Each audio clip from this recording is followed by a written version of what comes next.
চাচা আসসালামু আলাইকুম, কেমন আছেন? ওয়ালাইকুম আসসালাম, আলহামদুলিল্লাহ ভালো আছি। তা ডন কি মনে করে আমার কাছে কি জন্য আসছ? আমার সাথে আপনার এলা যাওয়া লাগবে তো, তা ভাই কথা কবার আছে। না না, তো তার সাথে আমি কিসের কথা কমো, কোনোটি আমি যাওয়ার পাবো না। এঙ্কা কঠোর হলে হবে, দেখা করলে কি দুনিয়াদারি উল্টে যাবে। গাড়িত করে নিয়ে যাবো, গাড়িত করে আবার রেখে যাবো, আমার সাথে চলেন তো। আমি তো বুঝা পাইছি ডন, তোমরা আমার কি জন্য ডাকিচ্ছ। যত ভূগোল বুঝি দেখ, সংবাদ সম্মেলন আমি ঠিকই কর্ম, কেউ ঠেকাবার পাবি না। আপনি দেখেছি এমনি একদিকে কথা নিয়ে গেলেন, আমি কি এটু করার জন্য যাচ্ছি? তোতা ভাই আপনি কিসের ডাকছে সেটা আগে শুনেন, তারপর যা করার করেননি। আচ্ছা ঠিক আছে, চলো দেখি তোতা কি কয় হামাক। তবে তোমাকে একটা কথা কয়ে দিচ্ছি, আমাক কিন্তু কোনো কিছু দিয়েই মানাবার বাবা না। ঠিক আছে চলেন।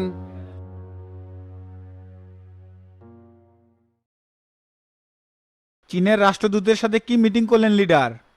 মিটিং আর কি করব শামসু, তারা তো তাদের মুদ্রা দিয়ে তেল কিনতে বলছে। আর এই জন্য যদি কোনো বৈদেশিক ঋণও লাগে তারা সেটা দিতেও প্রস্তুত আছে। আরো ঋণ নেন, ওগর তো কৌশলে এটা পুসুরার ঋণ দিয়ে আমাকে কবজা করে ফেলাবি। সমস্যা কি, সহজ শর্তে ঋণ নেওয়া তার দোষের কিছু না। এতে করে যদি দেশ ও জনগণের জন্য ভালো হয় তাহলে অবশ্যই আমি এটা করব। আর শোনো শামসু, তোমাকে পদে রাখা নিয়ে আমাকে মেলা যুদ্ধ করতে হচ্ছে। আমি তো এটাই বুঝতে পারতেছি না লিডার, আমাকে রাখার জন্য কেন যুদ্ধ করতে হবে? আমার অপরাধ কি? দুর্নীতির চাঁদাবাজ আর অবৈধ সিন্ডিকেট বন্ধ করছি এটা, নাকি দেশের ভালো চাই উন্নয়ন করেছি এটা? আমি তো জোর করে এই পদে বসিনি বা মব সন্ত্রাসী করেও ক্ষমতা দখল করিনি।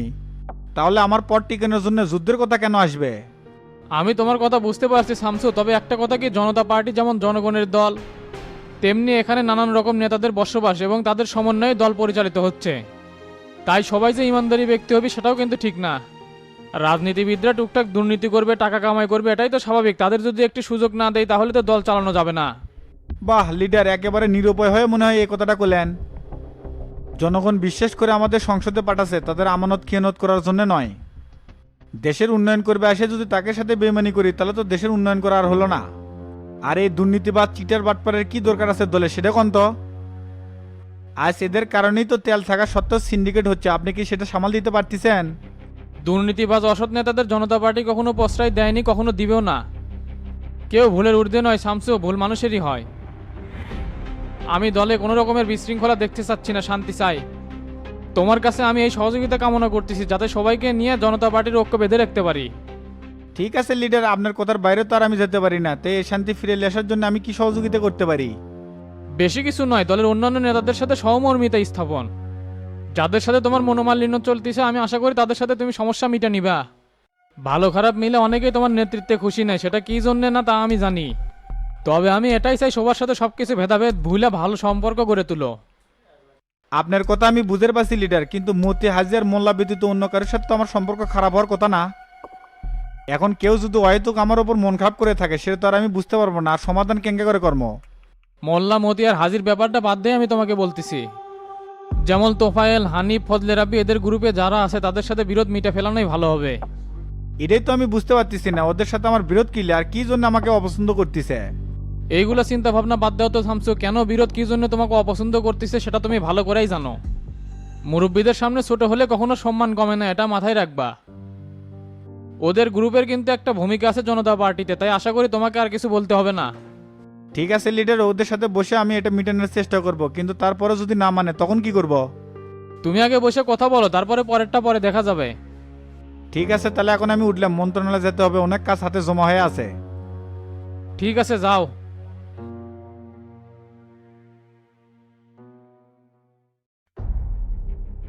কি হয়েছে তো তা, তুমি আমাকে ইনকে করে ডেকে নিয়ে আসলে কি জন্য? কি জন্য ডেকে নিয়েছিলাম সেটা বোঝেন না, এলে কি শুরু করছেন? টাকা পয়সা দিয়ে মামলা তো ঢিসমিস করবার চাচ্ছিলাম, কিন্তু আপনি তো আমার কথা শুনলেন না। তারপরে মামলা নিজস্ব গতিতে চলতেছে, আপনাকে কোনোদিন আমি ডিস্টার্ব করি নাই। সামনে আমার ভোট, তলে তলে শুনতেছি ওই বিষয় নিয়ে বলে আপনি সংবাদ সম্মেলন করবেন। তুমি ঠিকই শুনছো, মামলা আমি আপোষ করবো না, ন্যায্য বিচার পাওয়ার জন্য আর সংবাদ সম্মেলন আমি কর্মই। এ সাবু চাচা, মাথা কি আপনার নষ্ট হচ্ছে নাকি? সুখে থাকতে কি ভূতে খিলাচ্ছে নাকি? শফিক তলে তলে পানি পড়া খিলেছে সেই জন্য লাফালাফি করছেন? সেটা খাওয়া লাগবে কে রে ডন, আমরা কি গরিব বলে বিচার পাবো না? তুই কিন্তু মিসাই ফাঁকি দিয়ে আমাকে এটি লিয়াচ্ছ, আমি কিন্তু তো তার সাথে বসবার চাইছিলাম না। ও চাচা, মিসাই আপনি উত্তেজিত হচ্ছেন কি জন্য? আমার সাথে না বসলেই মামলার আপনি সমাধান নিতে পারবেন। শফিক আমার ক্ষতি করার জন্য আপনি ঘুষকে দিছে, এই সহজ জিনিস আপনি বোঝেন না। আবারও করছি, ভালো একটা অ্যামাউন্ট দেবো, এটা নিয়ে মামলাটা আপোষ করেন। আর যতদিন আল্লাহ দুনিয়াত বাঁচে আছেন আপনার সকল দায়িত্ব আমার। আর এমপি হলে তো কোনো কথা নাই, দিব্যি রাজার হালে চলে পারবেন, সেই সুযোগ সুবিধা আপনাকে করে দেবো। যেহেতু আমি একটা ভুল করে ফেলাছি আর পাশ্চিত্য করার আমাকে সুযোগ দেন। না না, তোমার এলে সিরিয়া ভিজনে কথা দিয়ে কাম হবি না। আমি যে সিদ্ধান্ত লিছি এটার উপরই অটল থাকবো। টাকা পয়সা মরদ মানুষই কামাই করে, আবার মরদ মানুষই খরচ করে, তাই বলে কি আমার বেটাক ফিরে পামো? তাই এলে লোভ আমাক দেখায় কাম হবি না, আপোষ হলে শুরুতেই হলেমনি। আপনারা তো ভালো কথা শোনার জাত না, বেনের হলো দাঁতের বুদ্ধি। আপোষে যদি না মানেন তাহলে তো আঙ্গুলটা বেঁকা করাই লাগবে। তুমি কি আমাক ভয় দেখাচ্ছ নাকি তোতা? এ মেয়ে আপনি চুপ থাকেন তো, আর কোনো কথা কইেন না। এই ডন, নির্বাচন পর্যন্ত চাচাকে আমার গোডাউনে হাত পাও বান্ধে আটকে রেখে দে। আচ্ছা ভাই, রাখতেছি। তোতা, কামটা কিন্তু তুমি ঠিক করিচ্ছ না, আমাকে আটকে রাখবে মানে এর পরিণাম কিন্তু আরো খারাপ হয়ে যাবি। মিশে এটা করে ঝামেলা সৃষ্টি করো না। এ বাল, আপনি এত কথা করছেন কি জন্য? চুপ থাকতে বলিনি? কে রে তুই এখনো দাঁড়িয়ে আছো কি জন্য? নিয়ে যা আমার সামনে থেকে।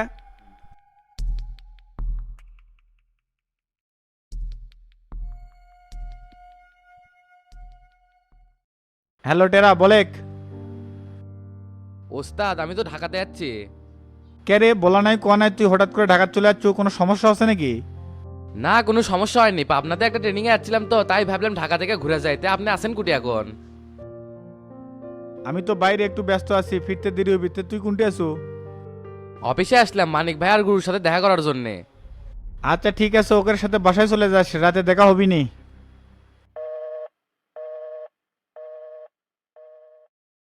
কিরে দাদা, তুই কি ঢাকাতে আসার আগে ওস্তাদকে জানাসনি? না যদি আবার মানা করে তাই এসেই জানালাম। চেয়ারম্যান হয়ে দেখি ভালোই চালাবো, ওস্তাদের মন মেজাজ দেখি বুঝে পারিস। সেটা না বুঝলে শামসু ছোট ভাই কেমনে হলাম? তে গুরু কি অফিসে আছে নাকি? আছে তো, বোর্ড মিটিং এ বসছে, 2-3 ঘন্টা লাগবে শেষ হতে। সকল জিএমদের আজ উল্টা করে সাইজ করিচ্ছে। কে কোনো ঝামেলা হচ্ছে নাকি মানিক ভাই? ঝামেলা বলতে কোম্পানির সেল অনেক কমে গেছে আর পাবলিকের কাছে অনেক টাকা ব্লক হয়ে আছে, এই নিয়ে গুরুর মন মেজাজ গরম দেখলাম। আর ওস্তাদ তো আছে রাজনীতি নিয়ে, দেশেরও দলের সমস্যা মেটাতেই সময় চলে যাচ্ছে, কোম্পানির দিকে দেখার কি আর সময় আছে? সকল চাপ তো আমার আর গুরুর উপরে, একেবারে বেকা হয়ে গেলাম। বুঝে পারছি, সেই জন্যই তো কোনোটি বার হয়ে পারো না, অফিসে থাকতে থাকতে কুয়ার ব্যাং হয়ে গেছো। কি আর করার, সব তো নিজে গেলে, এই জন্যই কষ্ট হলেও করা লাগিচ্ছে। বুঝে পারছি, অফিসে আর রোবট হয়ে থাকো না, চলো একটু বাইরে যাই, ঘোরাফেরার খাওয়া দাওয়া করে আসি। এখনই বাইরে যাবো, গুরুর সাথে দেখা করবো না। তার বলে মিটিং শেষ হতে 2-3 ঘন্টা লাগবে, তে এতক্ষণই এরই বসে থাকবো। তার সে বাইরে থেকে ঘুরে আসে আর দেখা করে একসাথে বাসার চলে যামনি। আচ্ছা তুই একটু অপেক্ষা কর, টেবিলের 2টা ফাইল আছে, এটা চেক করে আজকেই ছেড়ে দেওয়া লাগবে, না হলে কারো বেতন হবি না, এটা না করে তো আর ওঠা যাচ্ছে না। আচ্ছা ঠিক আছে মানিক ভাই, আপনি তাড়াতাড়ি কাম সারেন, আমি আপনার জন্য অপেক্ষা করছি।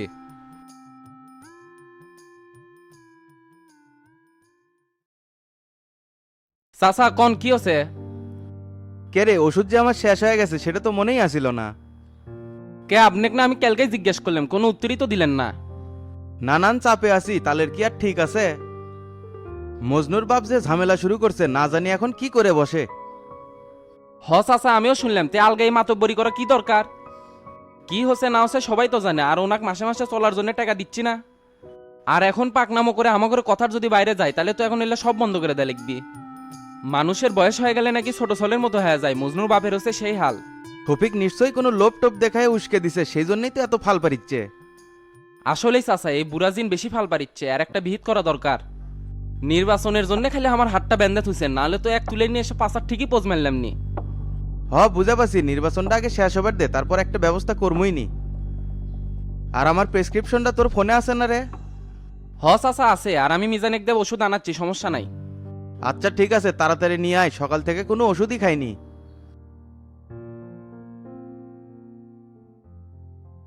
এ সিটিং বাটপাট টাউট উয়া মিজান কুটিরে এটিআই তো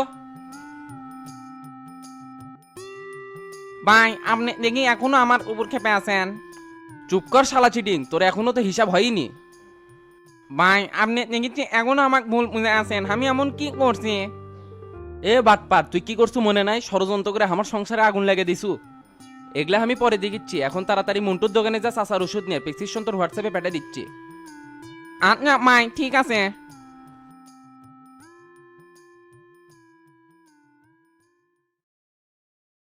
আরে গোলাপি ভাবি হঠাৎ আমাকে বাড়ির? গোল্লারে, আমার তো সর্বনাশ হয়ে গেছে, কিছুই জানিস না তুই। কি কোন ভাবি, কি সর্বনাশ হচ্ছে? তোর ভাইয়ের তো রাতের বেলা পুলিশ ধরে নিয়ে গেছে। হাই রে কও কি সারা রাত গেল আর এখন এসে করছো? তে ভাই কিসের জন্য ধরে নিয়ে গেছে? ওই বেনে লোভ করে বেশি দামে তেল বেচেছিল, পুলিশ জানবার পায়ে ধরে নিয়ে গেছে। তে মাস্টার চাচা কোনটি বাড়িতে আছে? হ চাচা বাড়িতেই আছে, তুমি যাও, আমি আইনাল ভাই ছেড়ে আসার ব্যবস্থা করিচ্ছি। যা করবো তাড়াতাড়ি করিস রে গোল্লা, আমি খুব টেনশনে আছি।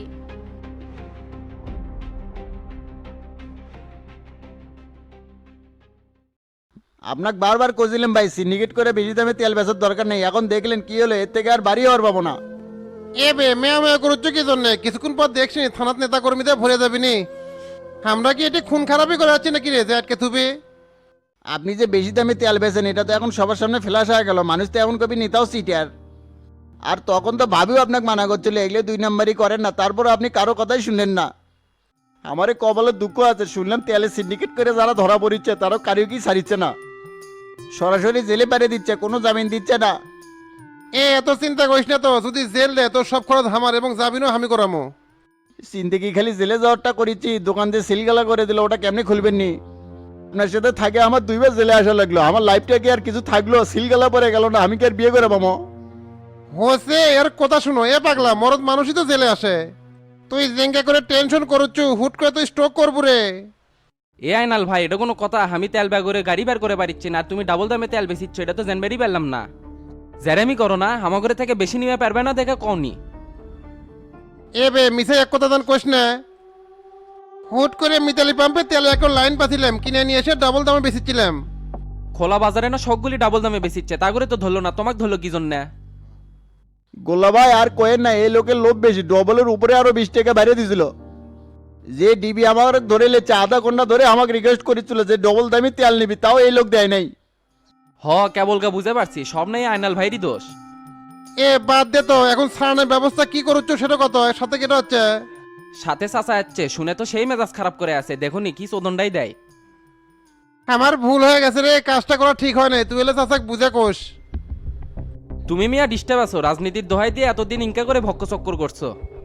তুমি মিয়া জানো না আমাদের প্যানেলে 2 নাম্বারই কাম চলে না, চাচা উচির সাথে কথা করছে, আগে বের হও তারপর কথা কমুনি। গোল্লা ভাই এনা তাড়াতাড়ি করেন গো, এটি পেশাবের গন্ধে আমার দম বন্ধ হয়ে আসছে। এই শালা চুপ কর, ছেলেকে তাড়াতাড়ি বের করা যায়, থানার সবকিছু সিস্টেমে হয়।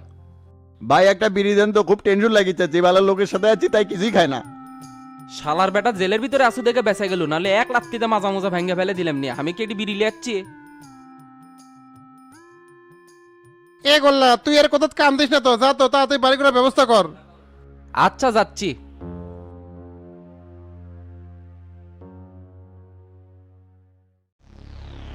কি করবো ভাই কোন, এই তেলের সমস্যা নিয়ে খুব পেরার মধ্যে আছি। সরকারের কাছে তো যথেষ্ট তেলের মজুদ আছে, এই সিন্ডিকেট তো পাম্প মালিকরাই করছে।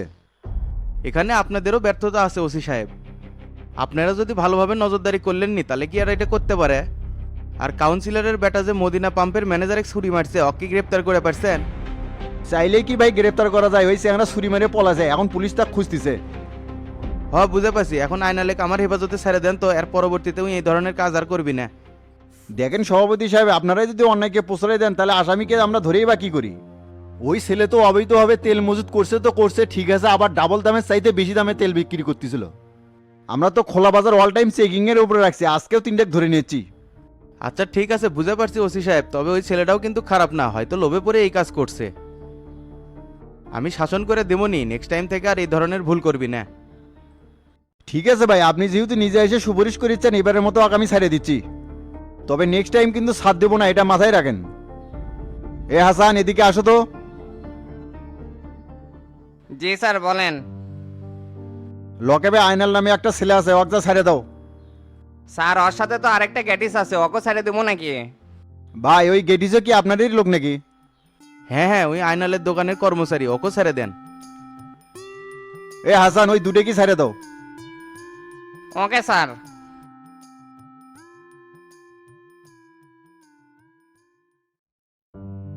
ডাক্তার সাহেব রোগীর এখন কি অবস্থা, বাড়িতে নিয়ে যাওয়া যাবে?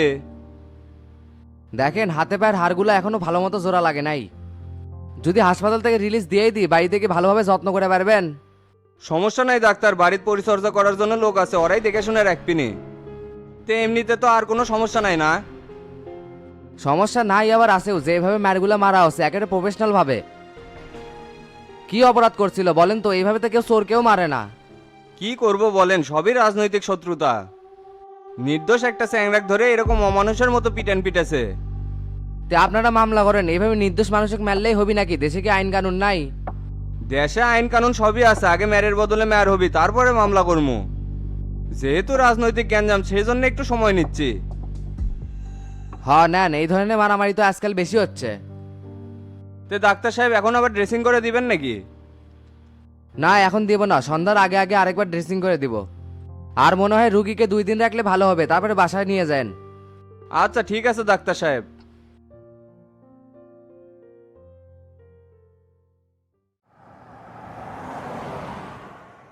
রমজানে ক্যাম্বা দেখলাম না মানিক ভাই, ওই কুটি। ওস্তাদ কি জানি একটা কামে বেটা দিছে, ওই তো 2-3 দিন হলো ঢাকার নাই। এইদিকে তো মেলা গ্যাঞ্জাম ঘটে গেছে, এগুলা কিছু জানিস নাকি? হ্যাঁ কিছু কিছু জানি, ভালো মানুষের তো এই দেশে দাম নাই। ওস্তাদের পিছনে মানুষ এতই ষড়যন্ত্র করলো। আরে সেটাই, যাক এইবারের মতো পরিস্থিতি কন্ট্রোল করা গেছে, তবে ভবিষ্যতে কি হবে সেটা কোয়া যাচ্ছে না। আমার তো মনে হচ্ছে চেয়ারম্যানই ছেড়ে দিয়ে এসে ঢাকার থাকি। আপনি আর গুরু সবসময় অফিসে ব্যস্ত থাকেন, এদিকে ওস্তাদকে একলা ছেড়ে দেওয়ার তো কোনো দরকার নাই। তাই আমি ভাবতেছি সবকিছু একবারে ছেড়ে দিয়ে ঢাকা চলে আসবো। না না, এই সিদ্ধান্ত তুই আগে নিস না, ওস্তাদের সাথে আগে কথা বস। কারণ তোর এলাকার থাকা দরকার আছে, এইভাবে তুই ঢাকাতে এসে কি করবো ওস্তাদের সাথে? এইদিকে যা ব্যাকআপ দেওয়া তা তো রমজানই দিচ্ছে। আচ্ছা দেখি ওস্তাদের সাথে কথা কয় কি কয়। তেগুনটি যাবার চাচ্ছ, ধানমন্ডি লেগে যাবো নাকি? না আগে একটা রেস্টুরেন্টে চলো, কিছু খাই, তারপর ধানমন্ডি লেগে যায় বসে থাকবো নি। আচ্ছা চল, সামনে সাইমন হোটেল আছে, ওটি কালাই রুটি পাওয়া যায়, ওটি যাই। ঠিক আছে চলো।